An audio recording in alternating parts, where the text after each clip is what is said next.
उनकी प्रेम की डिक्शनरी में शब्द कौन से हैं? ये प्रेम वर्षा मोदी पर कैसी करते हैं? सुनाओ। ये है मोदी जी।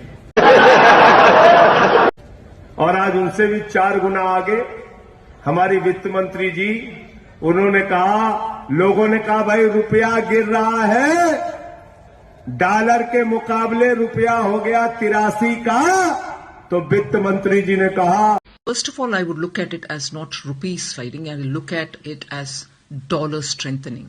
रुपया कमजोर होता है और डॉलर मजबूत होता है तो उसका दुष्प्रभाव हमारी अर्थव्यवस्था पर, हमारे एक्सटर्नल ट्रेड पर, हमारे इंपोर्ट हर तरह से पड़ता है। लेकिन वित्त मंत्री को तो इसकी चिंता ही नहीं है। उन्होंने आज एक नई थ्योरी निकाल दी, रुपया कमजोर नहीं हो रहा है, डॉलर मजबूत हो रहा है। वैसे ही जैसे उनके आका ने एक बार बोला था कि सर्दी नहीं बढ़ रही है, लोगों की उम्र बढ़ रही है, वो सह नहीं पा रहे। खैर, मुझे ऐसा लगता है कि कमजोर होता रुपया महंगाई को बढ़ाता है, टूटता होता रुपया आपके खाने की थाली तक को प्रहार करता है, और इसलिए वित्त मंत्री को इस तरह के बयान देने से बचना चाहिए। लेकिन लहसुन प्याज वो खाती नहीं है, रुपया जो है वो कमजोर हो नहीं रहा है, बेरोजगार है नहीं, फ्री फंड का खाना मिल रहा है, महंगाई कहीं दिखती नहीं है, यही सब बातें कहकर काम चलाया जा रहा है। देश की जनता जूझ रही है तो जूझ रहे, उनसे उनको क्या मतलब है?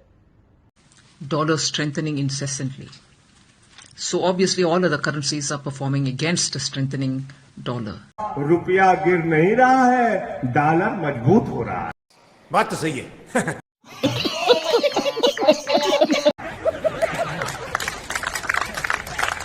रुपया गिर नहीं रहा है, डॉलर मजबूत हो रहा है। बिट्टू त्यागी से मैंने कहा, डीजल महंगा नहीं है, डीजल खरीदने के लिए तुम्हारे पास पैसा नहीं है।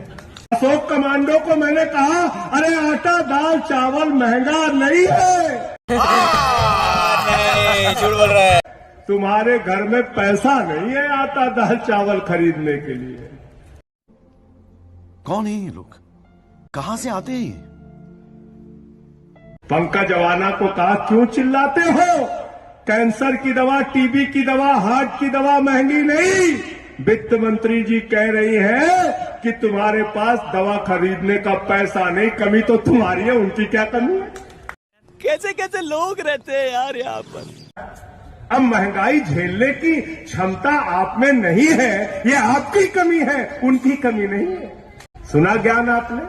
ये है हमारी वित्त मंत्री का ज्ञान। हमने कहा, हाँ वित्त मंत्री जी, आप बिल्कुल ठीक कह रही हैं, हम रो नहीं रहे हैं, हमारे अंदर आंसू रोकने की क्षमता कम हो गई। अरे कहना क्या चाहते हो? गलत तो नहीं कह रहा हूं। तो सर्दियों में आप देखेंगे तो अक्सर कहते हैं कि पिछली बार से इस बार सर्दी ज्यादा है, ऐसा कहते हैं ना। एक्चुअली सर्दी ज्यादा नहीं है, उनकी उम्र बढ़ने के कारण उनकी सहने की शक्ति कम हो गई है। कुछ भी वैसे ही ये क्लाइमेट चेंज नहीं हुआ है, हम चेंज हो गए हैं।